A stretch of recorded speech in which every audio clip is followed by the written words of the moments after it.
ಎಲ್ರಿಗೂ ಮಂಜು ಮನೆಗೆ ಸ್ವಾಗತ. ನಾನು ನಿಮಗೆ ಇವತ್ತು ತಿಳಿಸಿಕೊಡ್ತಿರೋ ತೊಗರಿಕಾಳು ಪಲ್ಯ ನೋಡೋಣ ಬನ್ನಿ. ಫಸ್ಟ್ ನನ್ನ ವಿಡಿಯೋ ನೋಡ್ತಾ ಇದ್ದರೆ ಪ್ಲೀಸ್ ಸಬ್ಸ್ಕ್ರೈಬ್ ಮಾಡಿ, ಲೈಕ್ ಮಾಡಿ, ಶೇರ್ ಮಾಡಿ, ಹಾಗೆ ಸಪೋರ್ಟ್ ಮಾಡಿ.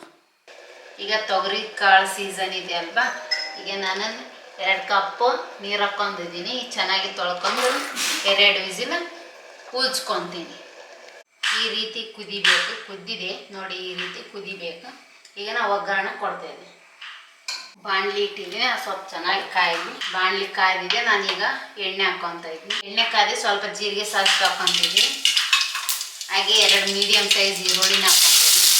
ಚೆನ್ನಾಗಿ ಫ್ರೈ ಮಾಡ್ಕೊಳ್ಳಿ. ಕಲರ್ ಚೇಂಜ್ ಆಗೋರಿ. ಹಾಗೆ ಕರಿಬೇವು ಹಾಕ್ಕೊಳ್ಳಿ, ಅದನ್ನು ಫ್ರೈ ಮಾಡ್ಕೊಳ್ಳಿ. ಚೆನ್ನಾಗಿ ಕಲರ್ ಬೇರೆವರೆಗೂ ಫ್ರೈ ಮಾಡ್ಕೊಳ್ಳಿ. ಇದು ಫ್ರೈ ಆಗಿದೆ. ನಾನೀಗ ಹಸಿಮೆಣಸಿನ್ಕಾಯಿ ಬೆಳ್ಳುಳ್ಳಿನ ಜಜ್ಕೊಂಡಿದ್ದೀನಿ, ಅದನ್ನು ಹಾಕ್ತಾಯಿದ್ದೀನಿ. ಹಾಗೆ ಅರಿಶಿನ ಪೌಡ್ರ್, ರುಚಿಗೆ ತಕ್ಕಷ್ಟು ಉಪ್ಪು ಹಾಕಿ ಫ್ರೈ ಮಾಡ್ಕೊಳ್ಳಿ. ನಿಮ್ಗೆ ಎಷ್ಟು ಖಾರ ಬೇಕೋ ಅಷ್ಟು ನೀವು ಮೆಣಸಿನ್ಕಾಯಿ ರುಬ್ಕೊಳ್ಳಿ. ಇದೊಂದು ಸ್ವಲ್ಪ ಫ್ರೈ ಆಗಲಿ. ಆಗಲಿನ ಬೇಯಿಸಿಟ್ಕೊಂಡಿರುವ ಕಾಳುಗಳನ್ನ ಹಾಕ್ತಾಯಿದ್ದೀನಿ. ತೊಗರಿ ಕಾಳು